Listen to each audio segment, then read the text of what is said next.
Dear friends, मैं doctor पवन वासनीवाल आपका स्वागत करता हूं, वेलकम करता हूं आपके अपने चैनल पवन वासनीवाल चैनल पे। तो फ्रेंड्स, आज अपन बात करेंगे डिफरेंट प्रीवियस क्वेश्चन पेपर्स के से कौन से क्वेश्चंस की बात करेंगे। आज अपन मल्टीपल चॉइस क्वेश्चंस की बात करेंगे और वो मल्टीपल चॉइस क्वेश्चंस किस के पेपर से होंगे और किसको टारगेट करेंगे। फार्मासिस्ट एग्जाम हो सकता है, वो जीपेट एग्जाम हो सकता है, डीसीयू ड्रग कंट्रोल ऑफिसर एक एग्जाम, या डिफरेंट कॉम्पिटेटिव एग्जाम्स और यूनिवर्सिटी एग्जाम्स के लिए ये इंपॉर्टेंट रहेंगे। और उन्हीं के क्वेश्चंस पेपर्स में से स्पेशली मैंने आज वो क्वेश्चंस को पिकअप किया है और उन क्वेश्चंस का अपन आज डिटेल डिस्कशन करेंगे। फ्रेंड्स, कौन से की बात करेंगे, आज अपन फार्माकोलॉजी के सब्जेक्ट्स की बात करेंगे, जिसमें टॉप 10 एमसीक्यू सीरीज का थर्ड पार्ट आज अपन डिस्कस करेंगे। थर्ड पार्ट में आपको देखा होगा, इससे पहले मैंने 2 पार्ट पहले से डिस्कस कर चुका। यहाँ पे मैंने फार्माकोलॉजी की टॉप एमसीक्यू जो बार बार हर एग्जाम में क्वेश्चन पूछे जाते हैं, उनकी मैंने प्लेलिस्ट बना रखी। यदि आपने वो वीडियोज नहीं देखे तो उन प्लेलिस्ट को भी आप देख सकते हैं। ओके, इसके अलावा मैंने बहुत सारे सब्जेक्ट्स की, जिसमें फार्माकोग्नोसी हो सकता है, जिसमें DSBM drug store business management है, फार्मास्यूटिकल इनऑर्गेनिक केमिस्ट्री है, ऑर्गेनिक केमिस्ट्री है, theoretical as well as MCQs की बहुत सारी प्लेलिस्ट मैंने बना रखी है। फ्रेंड्स, तो आपको यहाँ डिस्क्रिप्शन बॉक्स में दिख जाएगा, तो आप यहाँ पे डिस्क्रिप्शन बॉक्स पे क्लिक करके जो डिजायर्ड आपकी जो प्लेलिस्ट देखना चाहते हैं वो प्लेलिस्ट देख सकते हैं। तो फ्रेंड्स, आज अपन देखते हैं फार्माकोलॉजी के बहुत सारे क्वेश्चंस, जिसमें अपन डिटेल 1 बाय 1 क्वेश्चंस पढ़ेंगे और उनको सभी को डिस्क्रिप्टिव लेके उनसे रिलेटेड किस तरह की क्वेश्चंस बनते हैं वो चीज मैं बताऊंगा, ताकि आपको उस टॉपिक से या उस पर्टिकुलर क्वेश्चन से रिलेटेड क्वेश्चंस आते हैं। जैसे जनरली क्या होता है, जैसे कोई एग्जाम में क्वेश्चन आ जाता है, नेक्स्ट टाइम पे वैसा ही क्वेश्चन दे देते हैं, लेकिन उसका तोड़ मरोड़ की क्वेश्चन पूछा जाता है। तो मैं वो सारी चीज बताऊंगा, ताकि आपको जैसा भी तोड़ मरोड़ की क्वेश्चन भी पूछा जाए तो आपको उसका आंसर देने में इजी रहे। ओके फ्रेंड्स, पहला क्वेश्चन है, देखिएगा, the silver salt of sulfadiazine, जिसमें इसका एक ब्रांड नेम है Silvadene, is effective optimal anti microbial agent in burns because of its 2 important attributes. Friends, ये जीपेट में क्वेश्चन आया हुआ है। ओके, जीपेट में क्वेश्चन आया हुआ है, 100% दोबारा आने की उम्मीद रहेगी। तो देखिएगा, यहाँ पे अपन सल्फाडायाजीन के बारे में कंप्लीट लर्न कर लेते हैं। सिल्वर सल्फाडायाजीन सिल्वाडीन के नाम पे एक क्रीम आती है। ओके, सल्फाडायाजीन से नाम से शायद पता लग रहा होगा, ये सल्फोनामाइड की कैटेगरी का है। ओके, सल्फोनामाइड की कैटेगरी का है। सल्फोनामाइड कैटेगरी का देखेंगे तो आप लोग देखना, एक कॉम्पिटिटिव इनिबिटर है। किसका ध्यान होगा शायद आपको, बैक्टीरियल फोलेट सिंथेसिस एंजाइम होता है, उसका कॉम्पिटिटिव इनिबिटर होता है, जिसकी और साथ में इसमें जैसा कि आपको पता है कि इसमें सिल्वर है, सिल्वर होने की वजह से ये धीरे धीरे स्लोली रिलीज करता है सिल्वर को as a AG plus ion, और ये AG plus ion anti microbial action देता है। ओके, और ये एंटी माइक्रोबियल एक्शन कहां इफेक्टिव होता है, स्पेशली कीप इन माइंड, ध्यान रखिएगा, जब जल जाता है, बर्निंग हो जाता है, उस टाइम पे ये स्पेशली ज्यादा इफेक्टिव होता है। तो देखना, effective for infection of burnt surface and chronic ulcer, ulcer में और जली हुई जगह पे यह स्पेशली ज्यादा इफेक्टिव होता है। कौन, सिल्वर आयन। ओके, तो इसके बाद में दूसरा एक हम बात करते हैं, ये तो हो गया इसका मैकेनिज्म और ये चीज। अब बात करते हैं ये किसके अगेंस्ट एक्टिव होता है। देख रहे हैं, against large number of bacteria और फंजाई के अगेंस्ट रहता है, और स्पेशली कब, even those resistant to other sulphonamide, मतलब दूसरे सल्फोनामाइड से यदि रेजिस्टेंस भी हो जाता है तब भी ये ड्रग काम करता है। हालांकि सल्फोनामाइड कैटेगरी का ही है, लेकिन सिल्वर होने की वजह से ये इफेक्टिव रहता है। स्पेशली स्यूडोमोनास जो होता है, ये क्या करता है, स्पेशली सल्फोनामाइड में बहुत जल्दी रेजिस्टेंस शो करता है, लेकिन सल्फाडायाजीन इसको रेजिस्टेंस शो नहीं करने देता और इसको किल कर देता है। ओके, और फ्रेंड देखिएगा दूसरा पॉइंट और देखना, बेसिकली यदि अपन इसकी बात करें तो सिल्वर जो सोल्ट होता है स्लाइटली सॉल्युबल होता है और does not penetrate cell wall को पेनिट्रेट नहीं करता, और एक्ट कैसे करता है, act on external cell structure, बाहर वाली सेल स्ट्रक्चर पे ही एक्ट करता है, उसको डैमेज कर देता है। ओके, तो यहाँ पे देखना आप लोग, यहाँ पे 4 ऑप्शन दे रखे हैं, ये P Q R and S. Okay, in P Q R में से दो ऑप्शन हमको टिक करने हैं। तो जैसा कि आपको पता है कि पहला तो एक्टिव रहता है स्यूडोमोनास स्पीशीज के, ये जैसा अपन ने बताया। ओके, दूसरा रहता है सॉल्ट है, स्लाइटली सॉल्युबल है और सेल वॉल को पेनिट्रेट नहीं करता, इसलिए क्या करता है, सेल की बाहर की स्ट्रक्चर को ही डैमेज करता है। ओके, तो इस तरह से क्यू एंड आर दो ऑप्शन हमारे करेक्ट हुए, तो आंसर क्या हो गया हमारा, सी आंसर हो गया। Okay friends, question number second की बात करें तो diazoxide is a benzothiadiazide derivative produce. Again ये जीपेट का क्वेश्चन है। ओके, जीपेट का क्वेश्चन है तो ध्यान दीजिएगा, फार्माकोलॉजी और थोड़ा सा जैसे मेडिसिनल केमिस्ट्री इनपुट किया हुआ है। तो देखना, अपन डाई एजॉक्साइड की बात करें तो डाई एजॉक्साइड का स्ट्रक्चर ये वाला है। ओके, डाई एजॉक्साइड का स्ट्रक्चर ये वाला है, जिसमें आपको देखा होगा बेंजो, ये तो बेंजो हो गया, एक तो बेंजीन हो गया इसमें, और एक नाइट्रोजन हो गया, साथ में दूसरा नाइट्रोजन हो गया और एक सल्फर हो गया।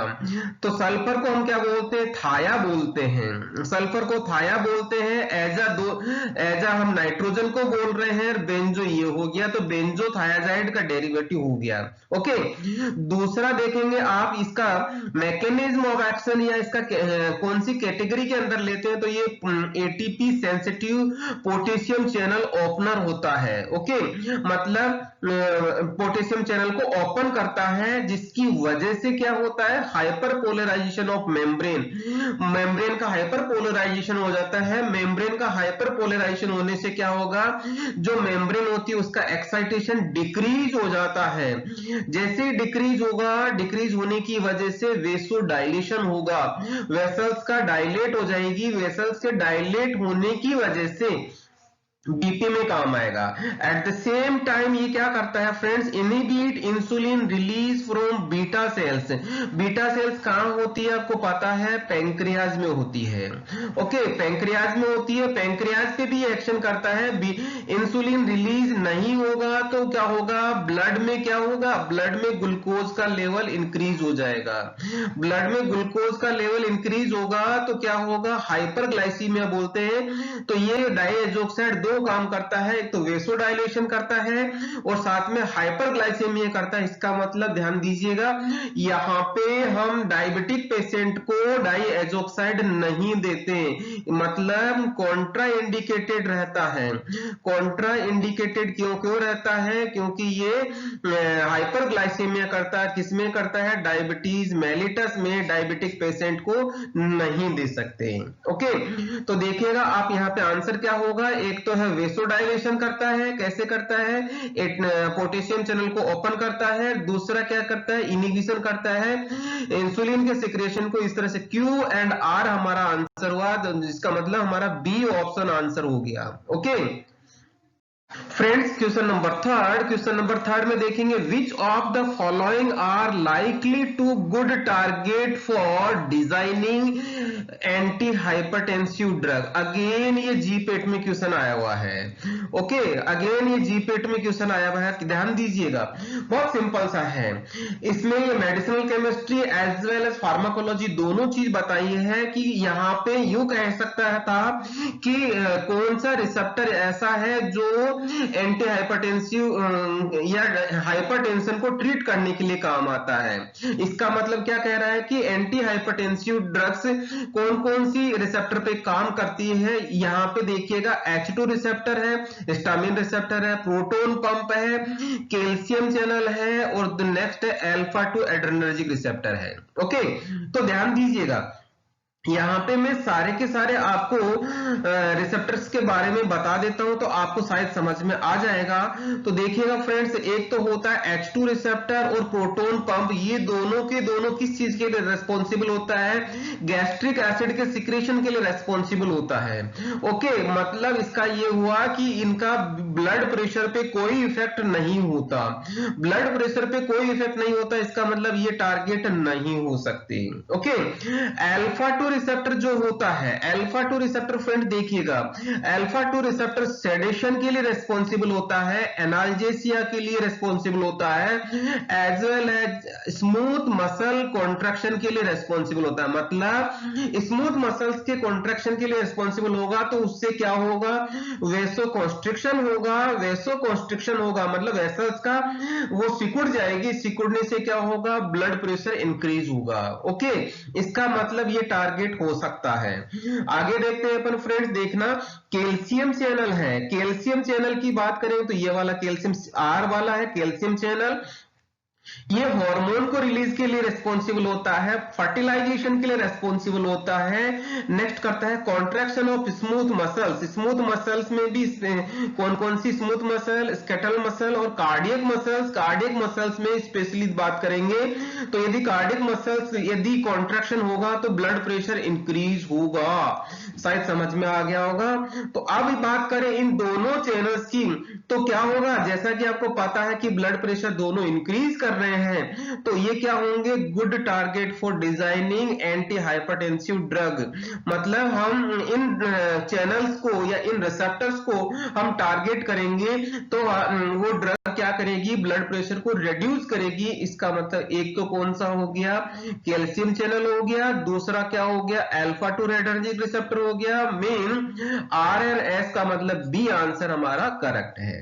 ओके फ्रेंड्स, नेक्स्ट क्वेश्चन आता है कौन सा? In combination with dapsone the drug chosen to be administered for the treatment of leprosy is. देखिएगा यहां पे लेप्रोसी से रिलेटेड क्वेश्चन पूछा गया है। लेप्रोसी का मतलब ध्यान दीजिएगा, लेप्रोसी एक माइकोबैक्टीरियम लेप्री से एक डिजीज होती है। अब अपन बात करें एंटी लेप्रोटिक ड्रग्स की तो एंटी लेप्रोटिक एजेंट्स कहलाता है। यदि मैं इनका क्लासिफिकेशन बता दूंगा तो शायद समझ में आ जाएगा। पहली कैटेगरी आती है फ्रेंड सल्फोन, जिसमें एक ड्रग दिया जाता है डैप्सोन।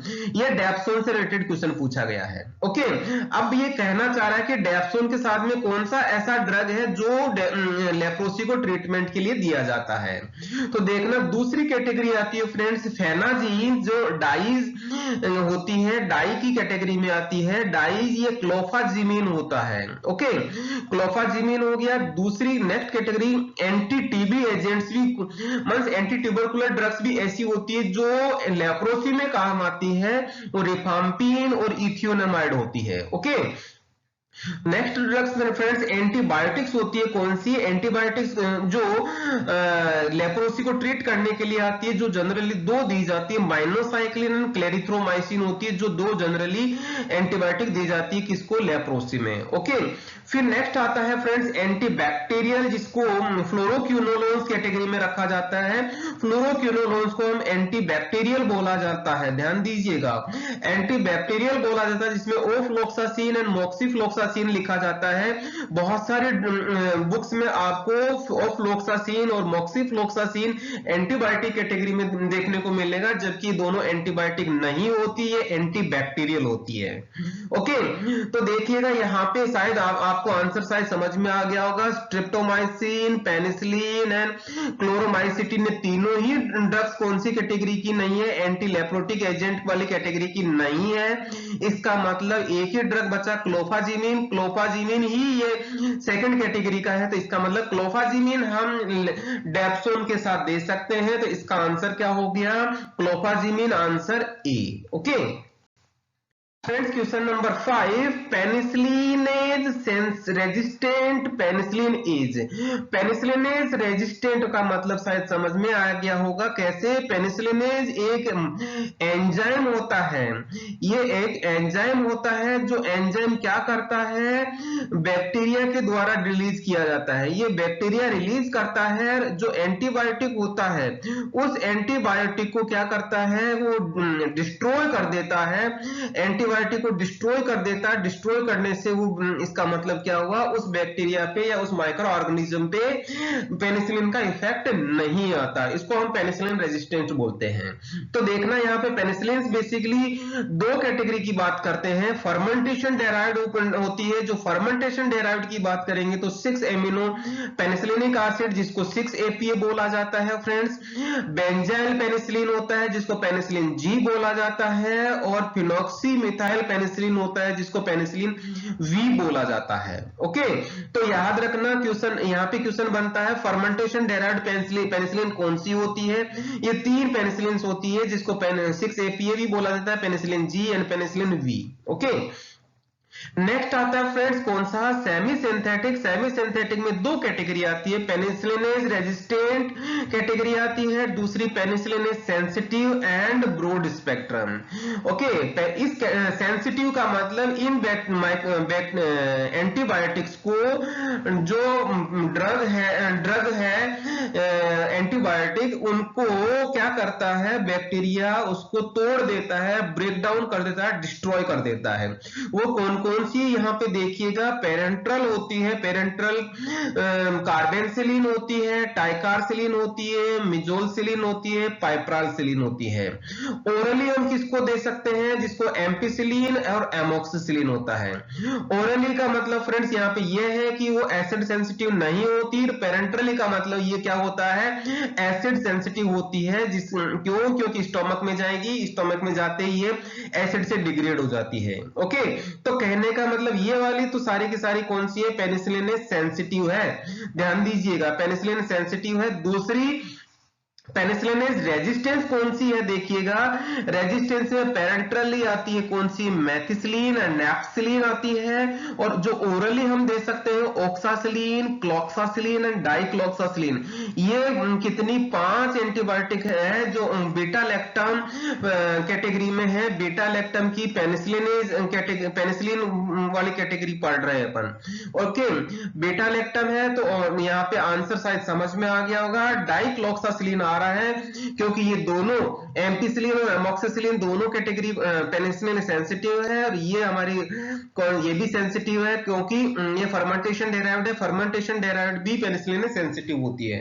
ओके, तो ये आंसर हो गया शायद डाइक्लॉक्सासिलिन, शायद समझ में आ गया होगा।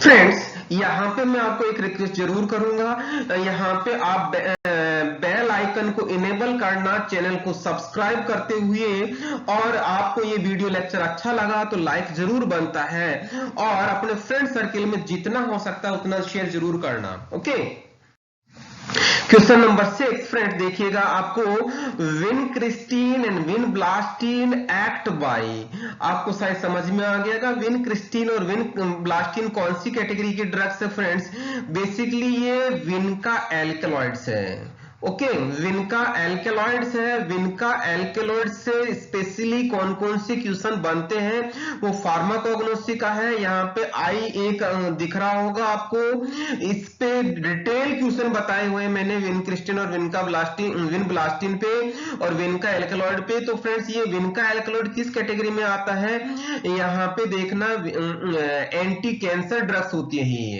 एंटी कैंसर ड्रग्स होती है, इसका मतलब शायद समझ में आ रहा होगा। ये सेल्स पे काम करती है। सेल्स पे काम कैसे करती है, जैसे एक सेल होता है, वो सेल दो सेल में डिवाइड होता है, तो पहले प्रोफेज, प्रोमेटाफेज आती है एंड मेटाफेज आती है। मेटाफेज के बाद में धीरे धीरे एनाफेज आती है, एनाफेज से टीलोफेज, और उसके बाद में 2 सेल्स बन जाती है। और वो सेल्स फ्रेंड्स दोनों के दोनों सेल्स क्या होती है, अनकंट्रोल्ड ग्रोथ करती है, जो कैंसर में होता है। बेसिकली जो मेटाफेज है उस कंडीशन पे कुछ प्रोटीन्स होती है, वो एक स्पेसिफिक तरीके से काम करती है। वो किस तरीके से करती है फ्रेंड, देखिएगा ये माइक्रोट्यूब्यूल्स होती है। ये माइक्रोट्यूब्यूल्स कब कहाँ की बात कर रहे हैं, ये मेटाफेज की बात कर रहे हैं। ये कैसे बनती है फ्रेंड्स, ये बीटा ट्यूबुलिन प्रोटीन्स होती है, बीटा ट्यूबुलिन प्रोटीन, और दूसरी एक प्रोटीन और होती है जो अल्फा ट्यूबुलिन प्रोटीन्स होती है। ये दोनों का पॉलीमराइजेशन होता है और पॉलीमराइजेशन होकर माइक्रोट्यूब्यूल्स बनती है। पॉलीमराइजेशन हो गया, पॉलीमराइजेशन के बाद फिर क्या होता है, नेक्स्ट डीपोलराइजेशन होता है, जो ये दोनों प्रोटीन बाहर वापस निकल जाती है। ये डीपोलराइजेशन हो गया। अब बात करते हैं फ्रेंड, देखना mechanism of action of विनका alkaloids की। ये वाला प्रोसेस कब होता है, ये मेटाफेज की वाली कंडीशन का प्रोसेस होता है। ओके, ये मेटाफेज वाली कंडीशन का प्रोसेस होता है, तो शायद समझ में आ रहा होगा आप लोगों को। तो जैसे ही हम विनक्रिस्टिन और विनब्लास्टिन देते हैं तो ये विनका ट्यूबुलिन प्रोटीन को बाइंड कर लेता है, बीटा ट्यूबुलिन प्रोटीन को बाइंड कर लेता है और पॉलीमराइजेशन को इनिबिट करता है।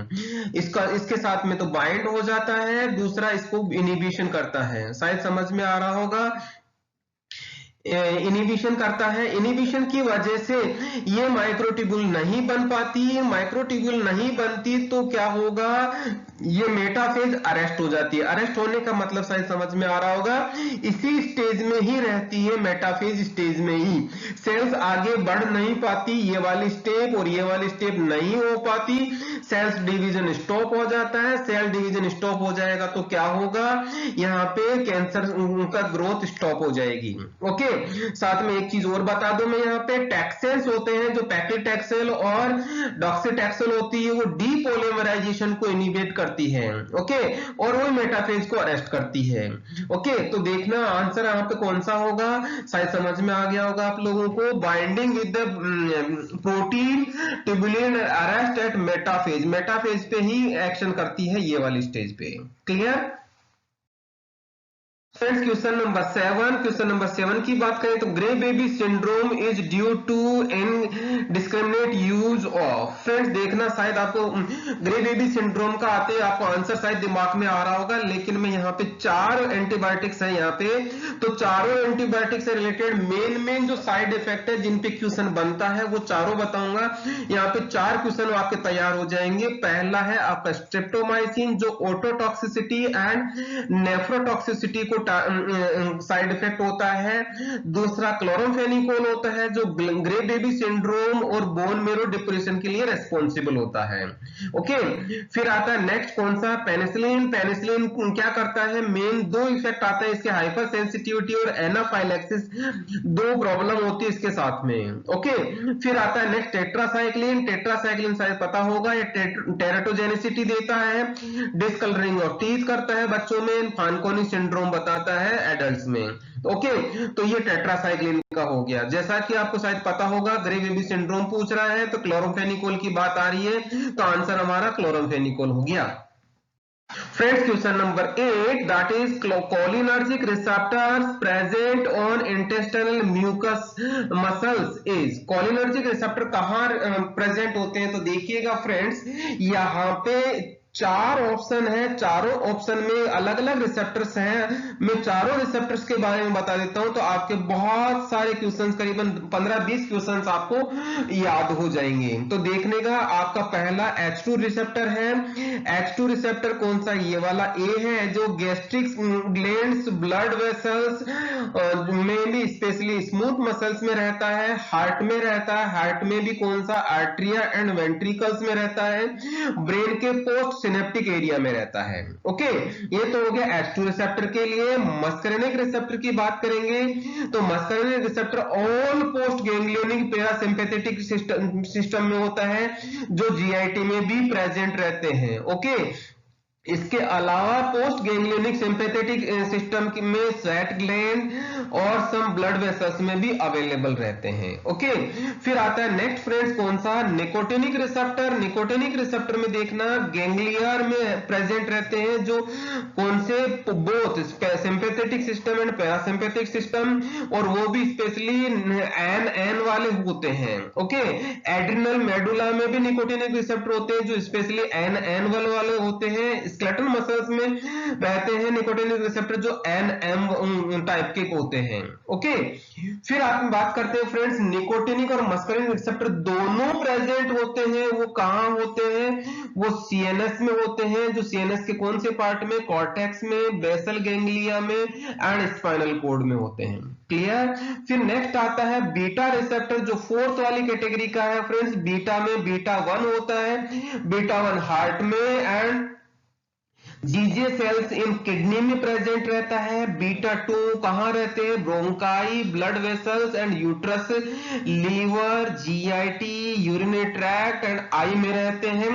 बीटा 3 कौन सी जगह रहते हैं, adipose tissues and detrusor muscles of bladder, bladder की डिट्रेसर मसल्स में रहते हैं। इस तरह से ये बीटा 1, बीटा 2 एंड बीटा 3 रहते हैं, जो स्पेशली बीटा 1 टारगेट शायद पता होगा आपको, हार्ट में रहते हैं। ओके, तो शायद समझ में आ गया होगा आपको, यहाँ पे आंसर मिल गया होगा। जीआईटी का मतलब ये हो गया गैस्ट्रोइंटेस्टाइनल जो मस्कुलिन रिसेप्टर प्रेजेंट होते हैं। क्लियर, आंसर हो गया B. Friends question number 9 question में देखिएगा, metronidazole inhibit anaerobic bacteria and protozoa by. देखिएगा मेट्रोनिडाजोल का मैकेनिज्म एक्शन पूछना चाह रहा है ये। तो मेट्रोनिडाजोल बेसिकली क्या करता है फ्रेंड्स, मेट्रोनिडाजोल जैसे ही सेल के अंदर जाता है उसमें नाइट्रो ग्रुप होता है। नाइट्रो ग्रुप होता है तो नाइट्रो ग्रुप जाते ही रिड्यूस हो जाता है प्रोटीन से एनारोबिक माइक्रो ऑर्गेनिज्म, स्पेशली याद रखना एनारोबिक माइक्रो ऑर्गेनिज्म में रिड्यूस हो जाता है, और ये नाइट्रो ग्रुप किसमें कन्वर्ट हो जाता है, फ्री रेडिकल में। ओके, और ये फ्री रेडिकल ध्यान दीजिएगा बहुत ज्यादा रिएक्टिव होता है। तो एक तरह से तो क्या करता है, एक तो ये इनहिबिट करता है पायरुवेट, फेरोडॉक्सिन, ऑक्सीडोरिडक्टेज एंजाइम होता है एक, जो किसके लिए रेस्पॉन्सिबल होता है, पायरुवेट के ऑक्सीडेशन के लिए रेस्पॉन्सिबल होता है। ओके, जिसकी वजह से क्या होगा, जिसकी वजह से फ्रेंड्स एनारोबिक जो बैक्टीरिया होता है जो उसमें माइटोकॉन्ड्रिया नहीं होता, एनारोबिक माइक्रो ऑर्गेनिज्म में बैक्टीरिया नहीं होगा, तो यहाँ पे पायरुवेट का ऑक्सीडेशन भी नहीं होगा, तो एनर्जी नहीं मिलेगी, एनर्जी नहीं प्रोडक्शन होगा, तो सेल डिसरप्ट हो जाएगी। एक तो मैकेनिज्म इसका ये होता है, किसका, हम मेट्रोनिडाजोल की बात कर रहे हैं। दूसरा फ्रेंड्स ये क्या करता है, नाइट्रो ग्रुप क्या करता है, फ्री रेडिकल है, तो ये फ्री रेडिकल क्या करता है, प्रोटीन सिंथेसिस को इनहिबिट करता है। कैसे इनहिबिट करता है, ये ध्यान देने वाली बात है। कैसे, इंटरेक्टिंग विद डीएनए, मतलब डीएनए को डैमेज करता है, डीएनए के साथ रिएक्शन करता है, जो उससे क्या होगा, loss of helical DNA, DNA का डैमेज हो जाता है। डीएनए का जैसे डैमेज होता है सेल की डेथ हो जाती है। जनरली ध्यान दीजिएगा फ्रेंड्स, प्रोटीन सिंथेसिस को बोला जाता है, क्योंकि डीएनए ही नहीं होगा तब प्रोटीन सिंथेसिस इनहिबिट होगा। तो ध्यान दीजिएगा यहाँ पे आंसर हमारा कौन सा हो गया, आंसर हो गया यहाँ पे हमारा ए, जैसा कि affecting the structure of DNA molecule of the micro organism. शायद समझ में आ गया, जिसकी वजह से सेल डेथ हो जाती है। आंसर हो गया A. Friends question number 10, most common estrogen progesterone preparation used as oral contraceptive agents contain. Keep in mind, oral contraceptive की बात कर रहे हैं। ओरल कॉन्ट्रासेप्टिव में प्रोजेस्टेरोन एंड एस्ट्रोजन दो कंपोनेंट होते हैं। तो ध्यान दीजिए, ओरल कॉन्ट्रासेप्टिव में ध्यान देना, प्रोजेस्टेरोन एंड एस्ट्रोजन दोनों कंपोनेंट होते हैं। दोनों कंपोनेंट ये कंबाइंड पिल्स होती है, जिसका एग्जांपल नॉर्जेस्टिरोल एंड इथिनाइल एस्ट्राडायोल होता है। दूसरा एग्जांपल है फ्रेंड्स डेसोजेस्ट्रेल एंड इथिनाइल एस्ट्राडायोल होता है। और एक थर्ड एग्जांपल है जिसको बोलते हैं नॉर्जेस्टिरोल एंड इथिनाइल स्ट्राडायोल। ये तीनों के तीनों एग्जाम्पल किसके हैं? कंबाइंड पिल्स में आते हैं। और एक आता है पोस्ट कोइटल पिल्स होती है। पोस्ट कोइटल फ्रेंड्स कब ली जाती है? आफ्टर द सेक्स ली जाती है, जिसमें अगेन लिवोनोर्जेस्टिरोल एंड इथिनाइल स्ट्राडायोल होती है। और दूसरा इसका एक एग्जाम्पल और होता है जिसमें लिवोनोर्जेस्टिरोल ही होता है, मतलब प्रोजेस्टेरोन कंपोनेंट होता है, एस्ट्रोजन कंपोनेंट नहीं होता। ओके, फिर आता है friends phased pills. Phased pills में भी लिवोनोर्जेस्टिरोल एंड इथिनाइल स्ट्राडायोल होता है। इसका मतलब ध्यान दीजिएगा, ये वाला जो कॉम्बिनेशन है वो तीनों में दिया जाता है, तीनों कैटेगरी की ओरल कॉन्ट्रासेप्टिव में दिया जाता है। ओके, फिर आता है फेज्ड में नॉरएथिंड्रोन एंड इथिनाइल स्ट्राडायोल दिया जाता है, इथिनाइल और नॉरएथिंड्रोन दिया जाता है। और एक और होता है जिसको बोलते हैं मिनी पिल्स। मिनी पिल्स में नॉरएथिंड्रोन मतलब प्रोजेस्टेरोन और एस्ट्रोजन कंपोनेंट नहीं दिया जाता। ओके, साथ में एक एग्जांपल और होता है जिसको बोलते हैं नॉर्जेस्टिरेल एंड साथ में नील। नील का मतलब यहाँ पे एस्ट्रोजन कंपोनेंट नहीं दिया जाता, सिंगल कंपोनेंट ही दिया जाता है। तो शायद समझ में आ गया होगा, आंसर शायद पता लग रहा होगा आपको। नॉरएथिंड्रोन और इथिनाइल एस्ट्राडायोल ये वाला है, और बाकी कॉम्बिनेशन ये वाले कोई से में भी हमारे पास नहीं है। तो आंसर हो गया हमारा डी। ओके, यहाँ पे मैं आपको एक बार रिक्वेस्ट जरूर करूंगा, आपने पूरा वीडियो देखा तो मैं उसको बहुत बहुत धन्यवाद देना चाहूंगा। साथ में आपका एक लाइक, एक कमेंट और शेयर एंड सब्सक्रिप्शन जरूर बनता है। यदि आप नए चैनल पे नए हो तो आप चैनल को सब्सक्राइब जरूर करें। Thank you very much.